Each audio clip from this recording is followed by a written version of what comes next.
নমস্কার বন্ধুরা, আমি কৃষ্ণভাই কিচেনে আপনার সবাইকে স্বাগত জানাই। তো বন্ধুরা, আবারও চলে এলাম নতুন একটা রেসিপি নিয়ে। আজকে আমার রেসিপি হলো বাঁধাকপির পাকোড়া।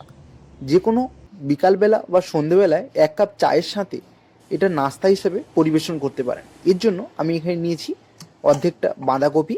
বাঁধাকপিটাকে আমি কেটে নেব, ঝুরি ঝুরি করে কাটতে হবে। বন্ধুরা, যত ভালো ঝুরি করে কুটবেন তত খাস্তা হবে এবং মুখরোচক হবে। দেখুন, আমার এটা পুরোপুরি কাটা কমপ্লিট হয়ে গেছে। এরপর আমি এটাকে ধুয়ে নেব। আমি এখানে এটা জলের মধ্যে খানিকক্ষণ ভিজিয়ে রেখেছি।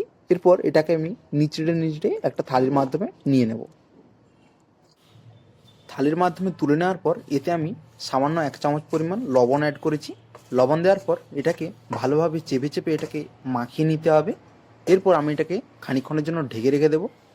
প্রায় আমি 10 মিনিট মতো ঢেকে রেখেছিলাম। বন্ধুরা দেখুন, বাঁধাকপিটা গলে গেছে এবং নরম হয়ে গেছে, আর খানিকটা এর মধ্যে জল বেরিয়ে এসছে। এরপর এই জলটাকে আমি ঝরিয়ে নিয়েছি, দিয়ে আবারও একটা আমি অন্য থালির মাধ্যমে ট্রান্সফার করে নিয়েছি। এরপর আগে থেকে কুচিয়ে রাখা এর মধ্যে পেঁয়াজ অ্যাড করেছি, 1 চামচ হলুদ গুঁড়ো অ্যাড করেছি, 1 চামচ লঙ্কা গুঁড়ো অ্যাড করেছি, আর 1 চামচ ধনে গুঁড়ো। এই সমস্ত কিছু মশলা দিয়ে এটাকে আবারও ভালোভাবে মাখিয়ে নিতে হবে। ভালোভাবে কিছুক্ষণ ধরে মাখিয়ে নিতে হবে। দেখুন, আমার মাখানো কমপ্লিট হয়ে গেছে। এরপর আমি এতে বেসন অ্যাড করছি। এখানে আমি 100 গ্রাম পরিমাণ বেসন অ্যাড করেছি। এই কাপের আমি 2 কাপ মতো বেসন অ্যাড করেছি। তবে বন্ধুরা, বেসনটা একেবারেই পুরোটা দিবেন না, তাহলে বেসনটা দলা পাকিয়ে যাবে এবং এটা যখন ভাজবেন খাস্তা হবে না বা মুচমুচে হবে না। এরপর আমি এখানে কিছু ধনেপাতা আর কাঁচা লঙ্কা কুচিয়ে রেখেছিলাম, সেগুলো দিয়ে দিলাম। ঝালটা বন্ধুরা আপনাদের স্বাদ বুঝে দেবেন। দিয়ে আবারও ভালোভাবে আমি এটাকে মিশিয়ে নিচ্ছি। এরপর আমি গ্যাসেতে একটা কড়াই বসিয়ে তেল গরম করে নিয়েছি।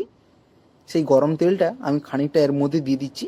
গরম তেলটা দেওয়ার কারণ এই পকোড়াটা খাস্তা এবং মুখরোচক হবে এতে, এবং খেতে খুব ভালো লাগবে।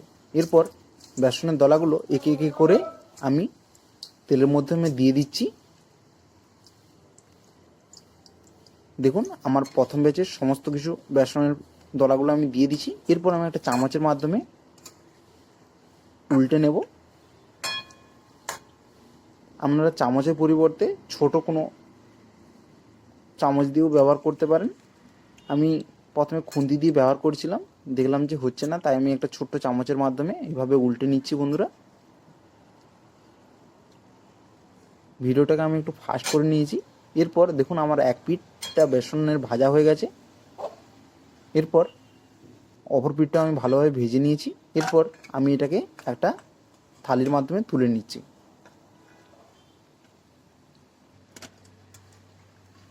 তো বন্ধুরা, আমার প্রথম ব্যাচটা পুরোপুরিভাবে ভাজা কমপ্লিট। এটা আমার ভাজতে সময় লেগেছে প্রায় 10 মিনিট।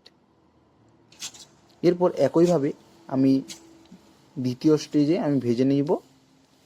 দিয়ে আবারও সমানভাবে আমি বেসনের দলাগুলো দিয়ে দিচ্ছি। তো এটা আপনারা ফ্রাই প্যানেও বন্ধুরা ভাজতে পারেন, এতে সুবিধা হয় ভাজতে।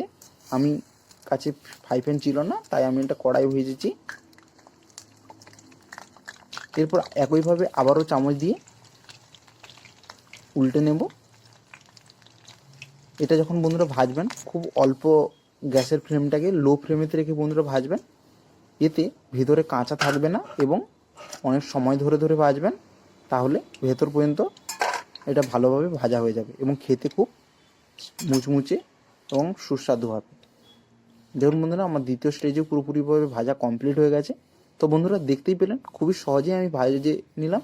তো আজকের এই ছোট্ট রেসিপিটা আপনাদের কেমন লেগেছে অবশ্যই তা কমেন্টের মাধ্যমে জানাবেন। আর চ্যানেলে নতুন এসে থাকলে চ্যানেলটিকে সাবস্ক্রাইব করে রাখবেন। ধন্যবাদ।